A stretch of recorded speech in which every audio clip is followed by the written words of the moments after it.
Assalamualaikum warahmatullahi wabarakatuh. Perkenalkan, nama saya Jenny Angela Ayuntania dengan NIM akhir 156. Di sini saya akan menjelaskan tentang legalitas usaha. Apa itu legalitas usaha? Legalitas usaha adalah status sah atau resmi yang diperoleh suatu usaha berdasarkan peraturan dan hukum yang berlaku di suatu negara.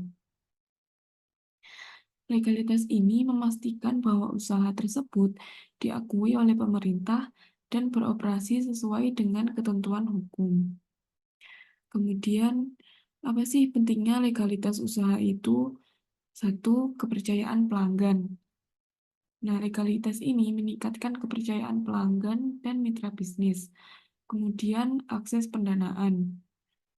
Bank dan investor lebih cenderung memberikan pendanaan kepada usaha yang memiliki legalitas.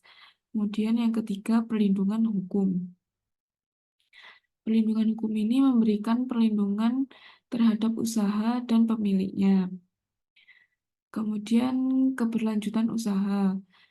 Ini memungkinkan usaha untuk berkembang dan beroperasi dalam jangka panjang tanpa risiko penutupan oleh pihak berwenang. Nah, kemudian yang terakhir itu memenuhi kewajiban pajak.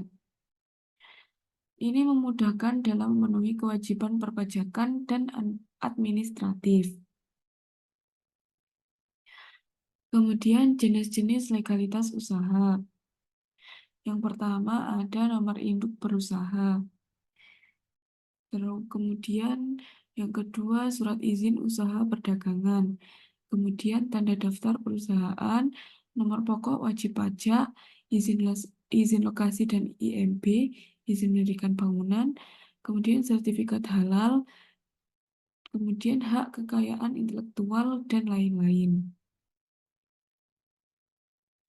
Nah, cara pengurusan legalitas usaha.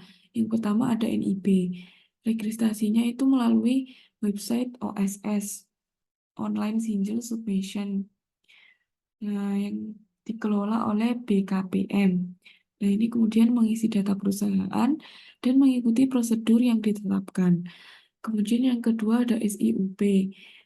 Pengisian formulirnya melalui OSS atau Dinas Perdagangan. Kemudian melampirkan dokumen yang diperlukan seperti KTP, NPWP, dan akte pendirian. Yang ketiga ada TDP.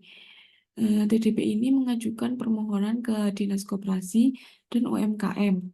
Kemudian melampirkan dokumen perusahaan dan NIB.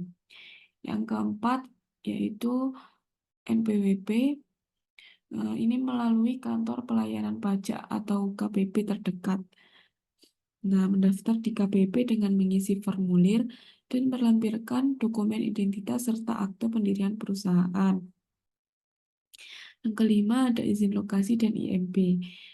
Eh, ini mengajukan permohonan ke Dinas Tata Kota atau Pekerjaan Umum dengan melampirkan dena lokasi dan rencana bangunan.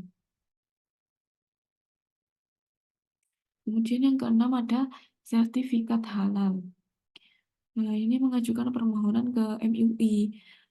Nah, kemudian mengikuti audit dan sertifikasi. Kemudian yang ketujuh ada HKI, itu mengajukan pendaftaran melalui DJKI dengan melampirkan dokumen yang mendukung klaim kekayaan intelektual.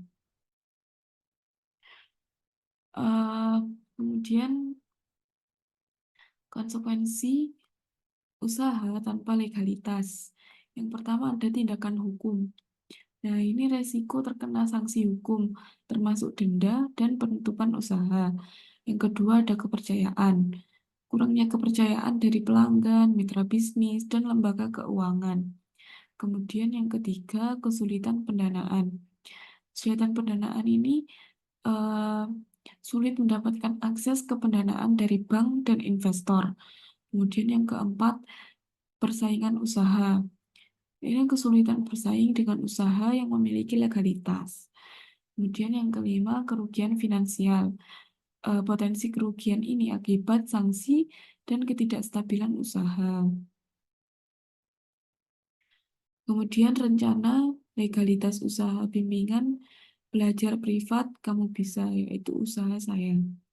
Nah, untuk mendirikan Kamu Bisa itu diperlukan legalitas seperti NIB, SIUP, TDP, NPWP, dan izin lokasi. Prosesnya dimulai dengan memperoleh NIB dan NPWP melalui OSS, diikuti dengan SIUP dan TDP di Dinas Perdagangan dan Koperasi setempat, serta izin lokasi dari dinas terkait. Nah, legalitas ini memastikan usaha beroperasi secara sah, kemudian menghindari risiko hukum, dan memudahkan akses pendanaan. Nah, mungkin itu saja dari saya. Apabila ada salah kata, saya mohon maaf yang sebesar-besarnya. Wassalamualaikum warahmatullahi wabarakatuh.